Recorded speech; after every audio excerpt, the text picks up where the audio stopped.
So, after a bit of a walk along the River Irwell and through some maybe not so nice parts of Manchester, it looks like actually arriving at the Private White factory. And this appears to be it, saving Britain one raincoat at a time. It's entrance to the factory shop. So I'll just see if I can get in. Okay, so I've arrived at Private White HQ in the factory shop, and I've caught my breath after a rather hectic walk to get here. Let's meet James. Nick, how do you want to do this? Shall I just talk at you for hours? You just talk at me for hours. Okay. We'll have a good 45 minutes of battery at least. So, welcome to the world of Private White V.C. For those that aren't familiar, Private White was my great-grandfather, and the V.C. stands for Victoria Cross. And for those that don't know, the Victoria Cross is the highest medal of honour that was awarded, or that could possibly be awarded, to a member of the British Army. And my great-grandfather's story dates back to 1917, and quite charming. There's a British comic called Victor that tells his story quite beautifully, I think. And this is the issue from 1987 that adorns the wall here in the factory store. You'll see within the grenade it says a true story of men at war. So Victor comic, on the front and inset page, it would reenact a rather iconic episode of battle. And this issue tells the story from 1917. The Cliff's Notes, for those that aren't inclined to source out the comic: under intense enemy fire, crossing a river in Mesopotamia, which is now Iraq, my great-grandfather, he dived into the water, tied a telephone wire to himself, and he pulled all the weapons, all the food, all the supplies, all the men to safety. And for that he was awarded the Victoria Cross. And it was a copper telephone wire, which is why we use copper as a device. So you'll see within our products there's just a little bit of splash, there's little splashes of copper everywhere. So whether it's the rivets under the collar, it's with our zips, or within our seams. So we tape our seams in copper. So we do a lot of Ventile, which is a waterproof cotton, and we secure it with copper. And copper is just a nice little device that whispers when you know what to look out for. So after the war, after the First World War, there was no social media, there was no reality TV. So my great-grandfather did what most boys of his generation did. They returned back to civvy life and began apprenticeships in their local raincoat factories. And if you think back in the day of Cottonopolis, the halcyon, glorious days of Manchester being at the height of its pomp and prowess and influence for the Commonwealth, there were mills like this, hundreds of them, all up and down the Irwell, all making coats and satisfying the world's demand primarily for cotton raincoats. So like yourself, he stepped through that red door and began an apprenticeship here on site.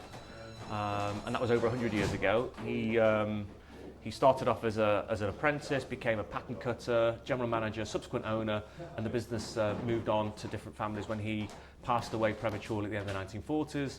And I bought the business about 15 years ago, when it was ostensibly a Burberry factory making Burberry trench coats and whatnot. But then Burberry decided to go offshore and had a change of direction. And I was working in London at the time, and I decided to try and salvage the business, taking it from private label to Private White, and here we are.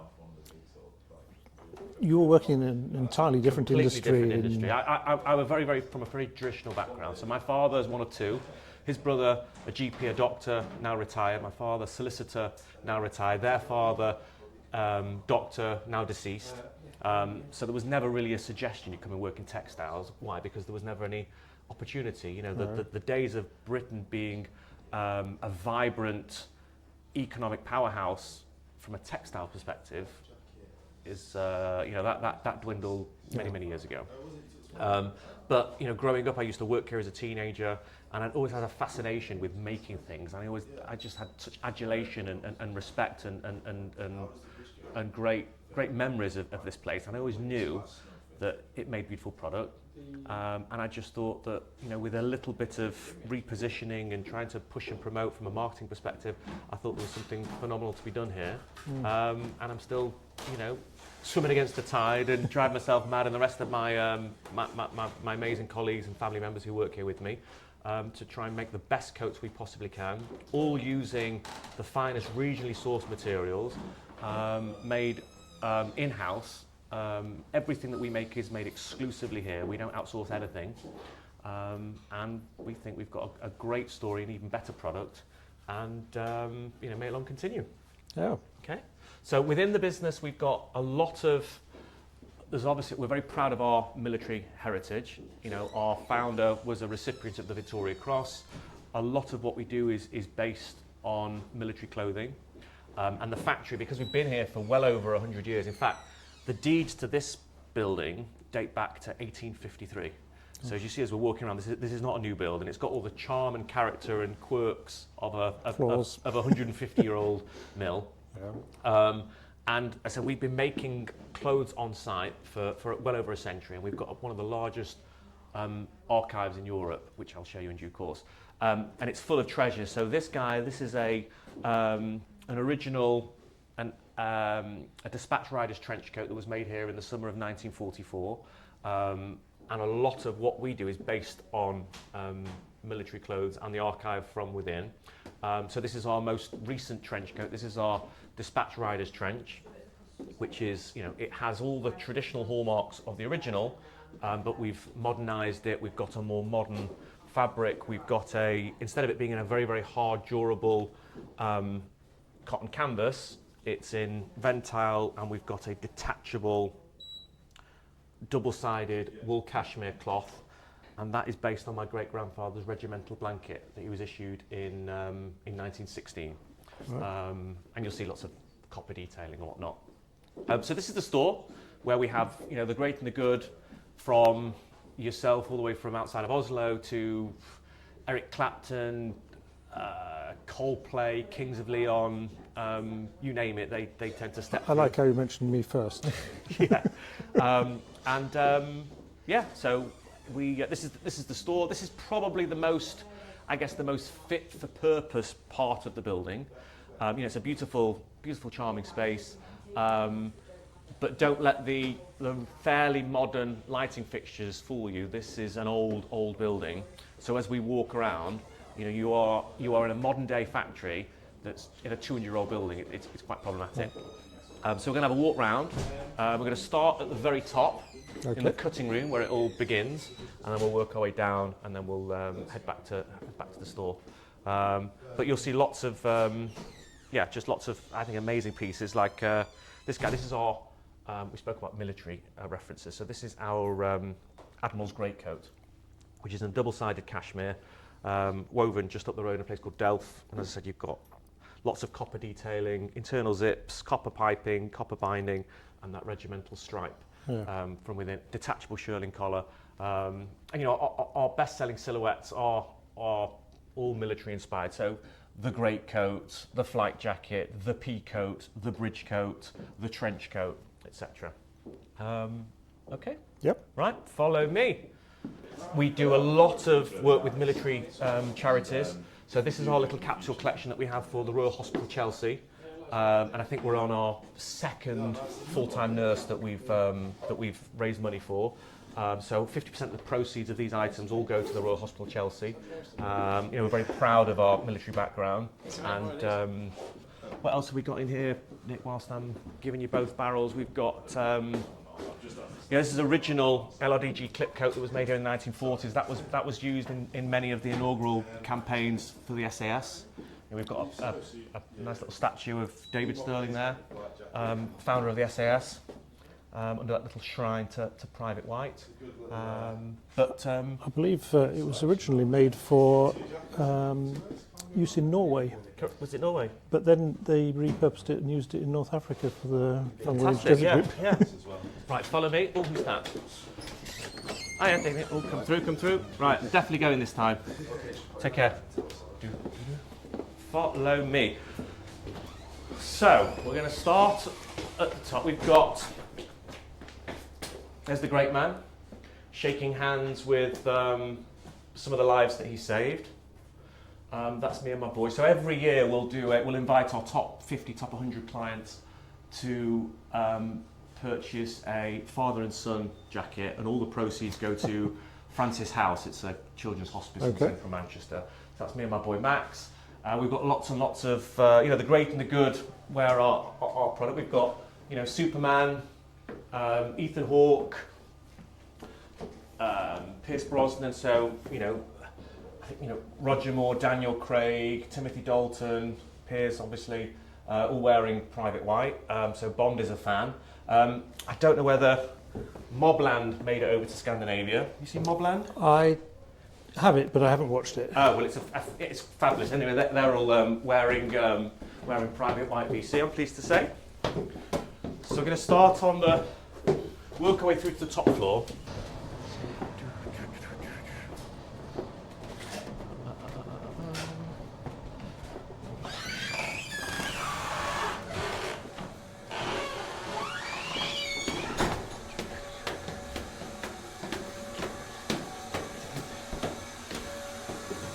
So geographically, so you came through that passageway or over that bridge? That way. Yeah, no, it's always preferable to go this way.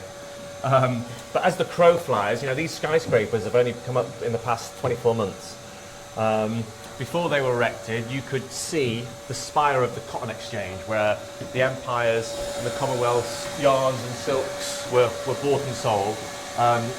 You're literally 10-minute walk into central Manchester. This is the River Irwell, and we're a short swim east to the Manchester Ship Canal, where the Empire's yarns and goods and coats were all transported. There used to be hundreds of mills like this, all up in the Irwell, all up and down the Irwell, all making primarily cotton raincoats and woolen topcoats. This was before China gobbled up the industry, and now we're the last ones left, which is a little bit bittersweet. When I took over, I sketched this up. This was before Greta was even a twinkle in her father's eye. This was our sheep-to-shop strapline. Sustainability has become a bit contrived now. There's a lot of greenwashing going on, a lot of people talking nonsense. We didn't pioneer this. It's how it's always been done. We've always made in this building. We've always had the cutting room on the top floor, and we've always worked with the same weavers that we still work with today.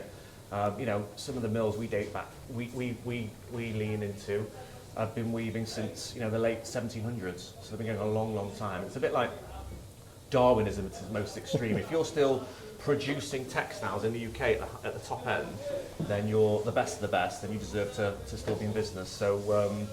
We haven't actually changed our sourcing policy. We've always made in the UK, we've always made in Manchester, we've always made here on site, and we've always sourced our wools and cashmeres and cottons locally.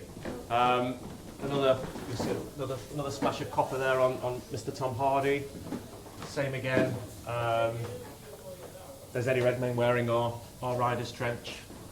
So we're going to go into the cutting room, which is at the apex of the building. I just love the charm and age and the character of these stairs. If you think how many millions of footsteps have gone up here, you've seen the lasted just little impressions on the steps.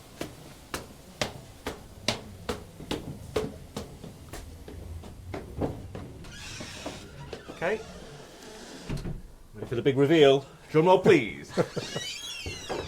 Aye. Morning, chaps. So yeah, this is the cutting room, which people are often struck not just by the size, but also by the total absence of any kind of machinery. There's no automation. Everything is laid up by hand. Everything is cut out by hand or indeed by shears. You got Brian, Pete, Derek. So they man this section. We're surrounded by thousands of card patterns which date back to the 20s, the 30s, the 40s. We've got lots of Hollywood A-listers, members of the European royal family, iconic politicians, film stars, you name it. These days, though, most of the pattern work is done digitally. Certainly, most of the archive patterns that we cling on to are saved on computer. You know, it just from a space perspective, we just don't have the we just don't have the spare capacity to store so many card patterns. So they're all refined on computer, digitized and printed downstairs, and then used as lay markers for the guys and girls to slice and dice. Okay? Da, da, da, da, da, da. Hi George, just heads up. This is quite charming, Nick. This is probably a 100-year-old bandsaw. And what I love about this, it's very proudly, not just British made, a Manchester made bandsaw. And if you think, 100 years ago there would have been mills like this. T. Walker & Co. would have had a booming business supplying this sort of kit for factories and mills like this. Okay, follow me. So we've got Derek, who's about to lay up a load of lining. So it's all laid up by hand. Lots and lots of compute. Look, if you go to any furnishing factories or more modern units on much bigger scales, you've literally got a load of fabric technicians with very, very robust, strong index fingers. They're basically cutting by computer. Yeah. So we don't do any of that. Everything is all laid up manually. The hoist. So we have, not so long ago we would have had a manual pulley system to get the cloth up to the top floor. So it's quite a big building, about 30,000 square feet, but it's built a bit like a pyramid. And the cloth, don't ask me why we have the cutting room on the top floor. It's how it's always been. So I don't like to be too provocative or too challenging. It's how it's always been like this. Follow me. I love it on the cutting room floor. It's a really, really evocative, unashamedly authentic space. If you ignore or embrace the sounds of the music that's playing, it could be the 1940s, the 1950s, the 1970s. The techniques haven't changed, a lot of the people haven't changed. But to have this kind of, this kind of charm so close to the city centre is unheard of. So once the cloths and panels have all been sliced and diced on this section, this is where the guys will do, do some overlocking. We'll insert some labels. We'll do some, they'll mark some pocket positions on certain panels, and then Hazel she'll bundle all the front back sleeves together, tie it all up, and then the work is then distributed onto the various sections which are downstairs and on the ground floor. Okay? All right? Follow me. Is it what you're expecting, Nick? Kind of, I guess. My late bulldog. Oh, Brutus. It's very, very tough losing a a dog. It's the worst. We lost 2 last summer. It was gutting. Oh, it's awful. Awful, awful, awful. So so we're now in the main assembly line. We've got different sections doing different items. So we've got Udanka and Sue there making our marine jeans, and you'll see that this section is obsessing over our British Racing Green Ventile Mac. Very tasty. Yeah. I love the colour of the lining there. Pardon? The lining is such a great colour. That's copper, darling, yeah. This is actually, so, like with everything, we can talk about this. The Ventile it's a tremendous fabric, but it's not what it used to be. The performance is not what it's used to be. So this is actually, we've become even more traditional with our construction, because back in the day, before you had the advent of tape seams, you would actually have twin skins or 2 layers of fabrics, and that's what we've got here. So this is actually a lighter Ventile, Okay. that we use as boogie lining. So you've got 2 layers of Ventile to make sure it's absolutely fully waterproof. We've got our, what we got on the line set, we've got our bridge coat going through. So this is, you know, probably some of the most iconic, famous, most revered silhouettes in menswear are military inspired. So we have the pea coat, which I guess is what, you know, what the rank and file officer would have worn. You know, quite a hearty, stiff, rugged Melton wool typically, which we have. Whereas this is the bridge coat, which is what the more senior captain would have typically worn. So we've got a slightly more elevated, slightly more elegant piece, and this is in a wool cashmere. So we've got a cashmere version for the officer and a slightly more accessible version in a wool. We've got our trench coat going through currently, which is just being pressed on this section. Of course, that will have, soon to have our detachable cashmere liner going inside. Nice Lavka.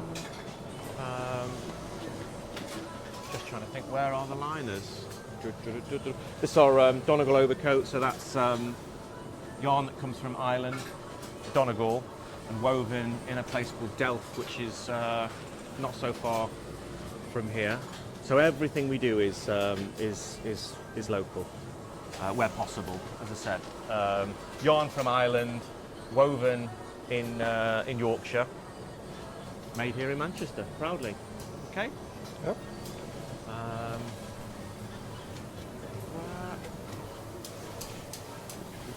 And here we've got our slightly more specialist equipment for certain. So we do a lot of suede and shearling. They're made here. We've got a bar tack machine we use for reinforcing the pockets. That's been done here. We've got you know, probably Classic grease buttonhole. Yes. oh yeah, we've got some of the machinery here dates back to ... You know, you'll note that you know, there's a lot of handwork here, but also we do lean into some equipment. But there's a real charm and a real age and a real experience with everything. So yeah, that resilate machine is, and we've probably got about 7 of them. You know, that's predated by the Pritt stitch machine in the corner, which we use with horsehair for our Pritt stitching on collars and lapels and whatnot.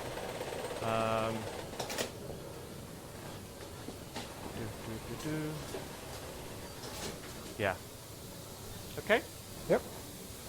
We've got our, well, that's not in use now, that's our seam sealing machine, where we do our, we take the, in fact, do you want to see that in work? Do you want to see that in action? That might be quite nice. Yeah.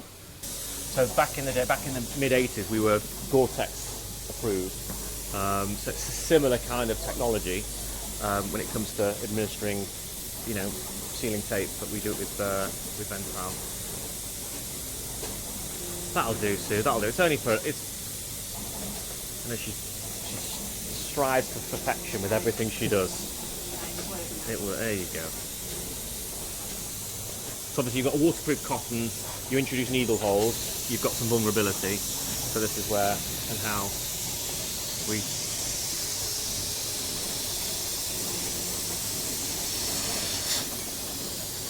Perfect, Sue. There we go. Thank you. Thank you. Thanks, Sue. Where's Thomas? Yep. Thomas, you're on. Good man. Thank you. Bum, bum.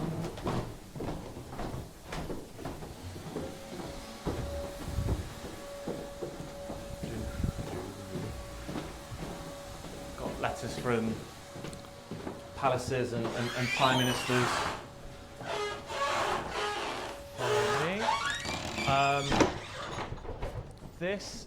This is the sampling and development area.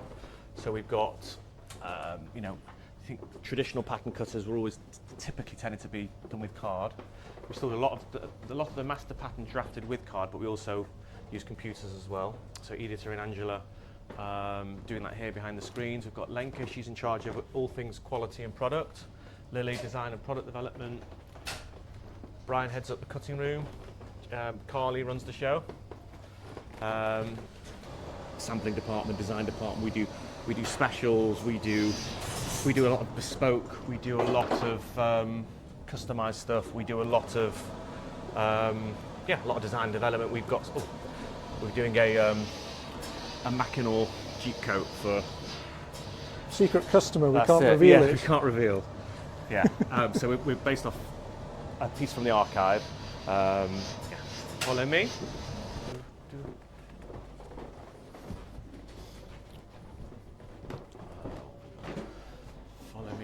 Follow me. In here, this is the more branded side of the church, where we have graphic design, e-com, marketing. Oh yeah. Come through. Sister Lizzie. Shrine to the. Oh, Yeah. This is our we do flat photography, studio photography. We've got an event happening tomorrow. In fact, we've got an event. We're just making. Have we got any? Where is? All of our Nobu. Yeah. And that's just downstairs at the bottom floor, just getting. Okay, so we're making a load of stuff for Chef Nobu-san and Robert De Niro. They're in Manchester. They're opening an event, so they're coming here on the 11th. Okay, on the 11th. Yeah. So yeah, flat photography, studio photography, sister. We're just Follow me, and in here. Now you'll have to forgive. I don't know how we can edit this out potentially, but not. It's all fine. Mother Nature, when she lets rip on this side of the building. So this is about 85 years old. That is from 1853. We have no issues structurally through there, but this is relatively new, and we have it's a flat roof. We have all sorts of issues. So in the archive, we've got some strategically positioned sandbags and whatnot. But it's unfortunate. But in here we've got. As a real, I'm a typical bloke, so I love collecting. yes. And I'm not particularly good at throwing stuff out, so it's a little bit excessive what we have here. But and it's not one of everything that we've made over the years. It's one of everything I've kept over the years that we've made that's still quite special. So whether it's got a particular pocket flap or a sleeve construction, or there's something nostalgic and something very, very special. So this is a 1966. Team England World Cup winning Ramsey raincoat, it was called, named after Alf Ramsey, who was the coach that led England to victory. We've got, you probably haven't seen a bell staff like that before. It's probably 90 years old. We've got some, lots of vintage aquascutum bits and pieces. Before aquascutum and I think a bit before Burberry lost their way. I think Burberry have refound their mojo, but probably over the last 50 years, probably. Between 38 and 40 of the past 50 years we were making for aquascutum and Burberry. We've got some very glorious, vintage Paul Smith pieces that were made here, some very, very charming Burberry, Mulberry, gas suits from the Gulf War, diving suits. This is a charming riding coat that was made for the Metropolitan Police in 1985. And there's some method to the madness. It's all documented, archived, raincoats, short to long, overcoats, single-breasted to double-breasted, by cloth, by composition, hunting, shooting, fishing, duffels. This whole rail is for duffels. This is all for hooded pieces. This is all for cabans. How many items do you think you have here? Oh gosh, there's probably 6,000. And we've got corresponding patterns for everything as well. Good Lord. Which is quite incredible. Follow me. How often do you go in here? All day, every day. I mean, we do a lot of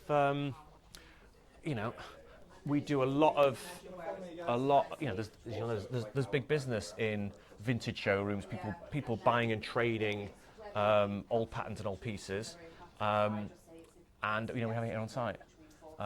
So when we're looking for a particular trench coat, we've got it here, and we've got all the corresponding spec sheets and patterns, so use it a lot, hell of a lot. And also we do a lot, we've got quite a big bespoke business, and we've got certain guys who want what they want, and by that I mean they'll want something if they've got we cater to well-lived-in bodies, and if a guy's got particularly, short arms or a bit of a tummy on him, we can make it to fit.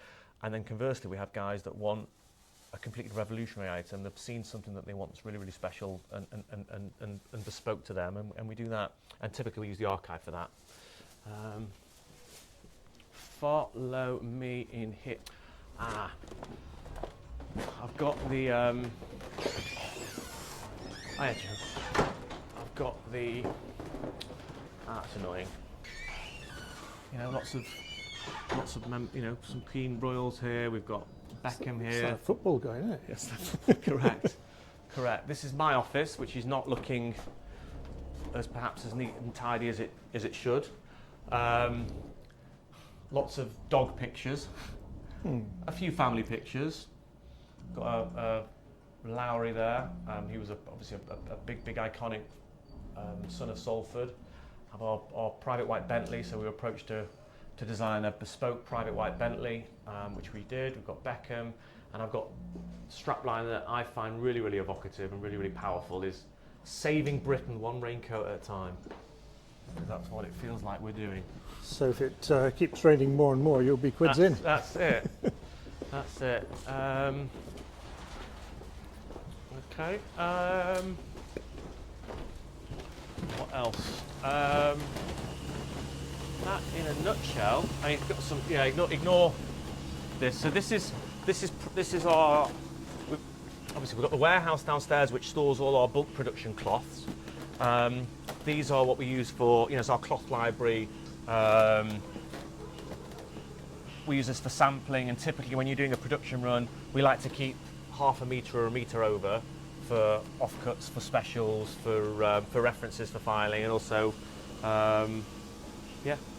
So if you need 100 metres of cloth, typically you buy 5% extra for offcuts, for wastage, etc.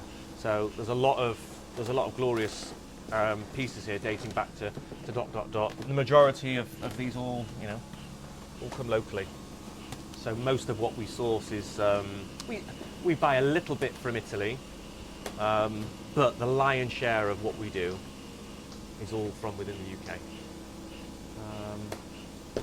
It's fantastic. You can still get all the stuff you need from the UK. Yeah, and I think, but we have our limitations. We can't do everything, nor do we want to do everything. You have to set some guardrails or some boundaries to what you can and can't do, and that's okay. Yeah. We don't do swimwear. We don't have thousands and thousands of different legwear options. We've got one solitary jean, and that's okay. Yeah. A little bit of focus and a little bit of focus and a lot of discipline goes a long way, especially when you're manufacturing in the UK. Okay. Threads. Got literally hundreds and hundreds of boxes of different colour threads, different thicknesses, different. A lot there. Okay. Thank you.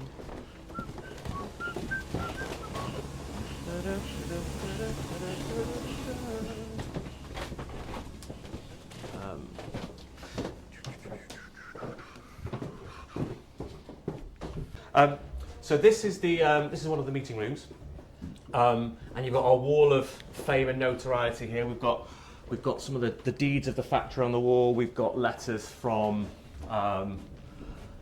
palaces and prime ministers. We've got Mike's school report from 1974. We've got this is the former owners, probably early 70s. You'll recognise the corner of the building. That's the bridge. What? Who is that? That's one of the former company directors from the late 80s, photographed on that bridge. And in here we've got the.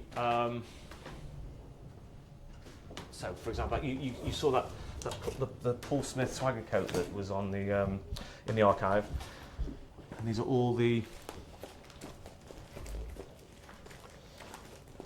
handwritten specs. Wow. And costing sheets dating back to well, 1993, and they go back to, there's just all, which are all archived, all documented. Yeah. Which is quite charming. So, you know, there's just a lot of history here. I mean, I can't think of many businesses like this that have all the tradition and have such a great archive and such a great heritage, but are also forward thrusting and trailblazing in a modern era. I guess part of the uniqueness is that you still actually have all this here. Yeah, it's not gone no, exactly. skip 100 years ago. No. I mean, it's difficult to maintain and difficult to keep track on. But yeah, it's all here to see and to exhibit and showcase, which we're very proud of. Yeah. We've got, you know, a big cloth library as well. So we do a lot of bespoke and a lot of development for individual commissions. So if guys want a particular, you know, Laura Piana is extremely popular, rightly or wrongly. So we have all the Laura Piana swatch books. So if guys want our peacoat in a particular camel or vicuna, we can chop that up. If they want a pair of trousers or an overshirt in a particular mill, then we do that. We have that available as well. So we go to, you know, twice a year. I go to all the fabric fairs, all the trade shows to make sure we've got all the latest designs and swatch books. But yeah, okay. This is our. So there's the that's the regimental blanket, the stripe, and we're about to do our first down jacket. Wow! So this is our first British-made down jacket. What we do for production as well, we do typically we fit off a size medium, but then before we go into production, we grade up to the larger size. So we make sure that the grading and the patterns are perfect. So this is a size 8, so this is like a triple XL. Yeah, I can't think of many British-made down jackets on the market. Not that many genuinely British-made, and certainly not in anything close to what most people would think of as an affordable price range. Yeah, well, obviously it depends on your perspective, but our stuff is, I mean, it's priced the way it's priced. You know, you know, I'm sure on your way in from the station, you've got a view of the price of a skinny caramel latte at one of the local baristas. You know, Yeah. it's expensive. Everything is expensive yeah. now. But to do what we do at the level of complexity, where we have absolutely no compromise whatsoever for quality, construction, and for the welfare of the team here, you know, the costing sheet, it falls where it falls, and the pricing has to, you know, has to be sustainable, has to be ultimately profitable to keep the wheels turning and to keep us moving forward. So it is a niche product I would consider, many others do, a fair price. And when you compare and contrast the value proposition that we have based on other designer brands that are, you know, 2, 3, sometimes 4 times more expensive than us, you know, our guy, who is typically pretty well informed, well read, and well researched, he sees tremendous value in what we do. And also, you're not trying to appeal to everyone. You know, you can't be everyone's friend in the playground. There's always going to be someone cheaper, we someone don't, faster. Correct, and that's just you know, and listen, we wish everyone well. We're focusing purely on what we can, you know, what we're in control of, and you know, we've got a very unique, distinct way of doing things, and if you like what you see and feel and try, and fantastic, and if you don't, that's okay too. But it's a big wild world. You know, it's a big world out there. Unfortunately, an increasing amount of guys, typically overseas, are getting excited and embracing, you know, all elements of what we do. So, yeah. I love all the action men hanging around. Yeah. Oh, yeah. There's lots. You'll see. There's lots of different. You know, whether you've got. There's lots of different touches. Yeah. Yeah. Oh, of course, you've seen the action men here. Yeah.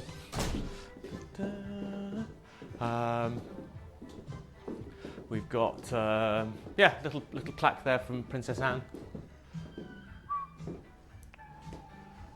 Yeah, There we go. that concludes the things. So that was the whistle-stop tour of Private White. That's it, yeah. Yeah, not many places like this, unfortunately, these days. You know. And there we go. Suddenly I was outside in the street again, saying goodbye to the red door of the factory shop at Private White. Thank you very much to James Eden and Private White for accommodating me and showing me around. Bye-bye for now.